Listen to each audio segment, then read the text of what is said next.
Hey guys, One Punch HD here today to bring you a chapter review for One Piece, chapter 812, entitled Capone Gang Beige. We start off this chapter seeing that the two members of Big Mom's crew who landed on Zou are actually Pekoms and Capone.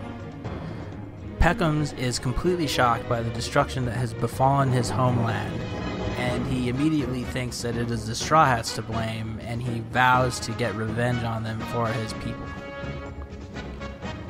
We then jump over to the fortress stronghold where the Strawhats are taking refuge, and we find out that Nami has been given a national treasure dress by Wanda, and this of course brings bellies to her eyes, and she looks fabulous in this dress.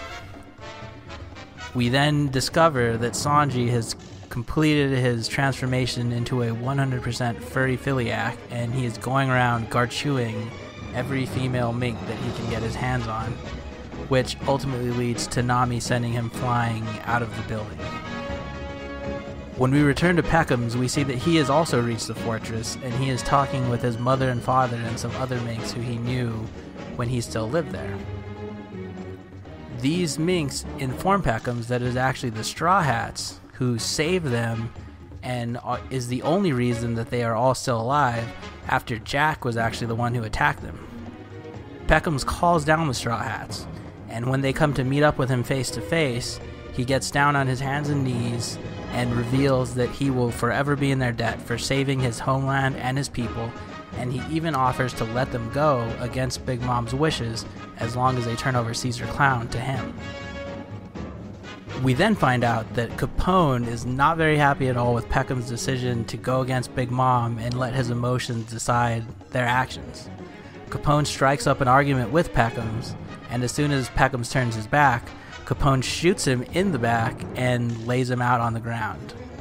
The Strawhats are shocked by this turn of events, but before they have a chance to respond, Capone unleashes an army of men from inside of himself and takes them all, including Caesar, hostage, and brings them as captives inside of himself. Capone reveals that he has the Shiro Shiro no Mi fruit, and he is a quote-unquote castle man. Sanji wants to know what Capone is trying to get at, and Capone reveals that Sanji has been invited by Big Mom to her next tea party.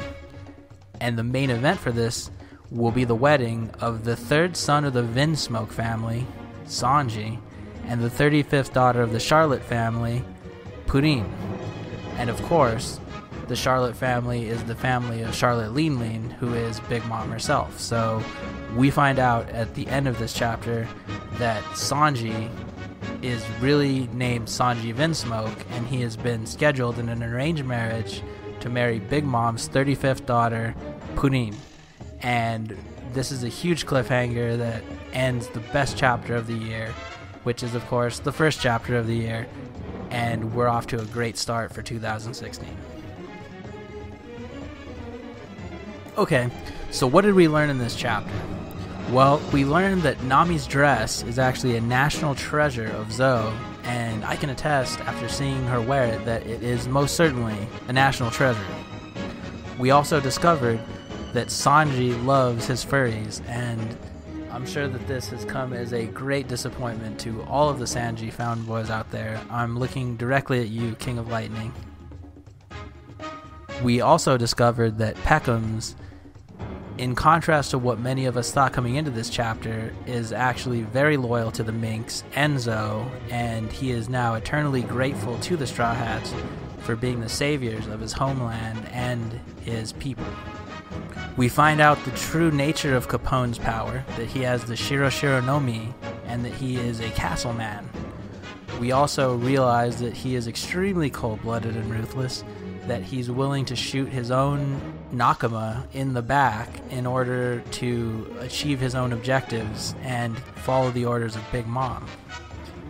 This is a huge boost to Capone's character and his characterization, because we didn't know very much about him coming into this chapter, and now we know that, similar to Jack, he's the kind of guy who doesn't mess around and will shoot you in the back and do whatever is necessary to get the job done and get what he wants out of life. The huge reveals come at the very end of this chapter though, and that's when we discover the two new facts about Sanji. we discover that his real name is Sanji Vinsmoke, and that he's actually the third son of the Vinsmoke family, which means that he has at least 2 brothers. And we also find out that he's getting married to Big Mom's daughter Pudding, and this means that we're probably in for some great comedy when it comes to finding out what happens when Sanji, who was running around petting all the mink girls this chapter, is put in a situation where he's actually going to be able to marry a real girl.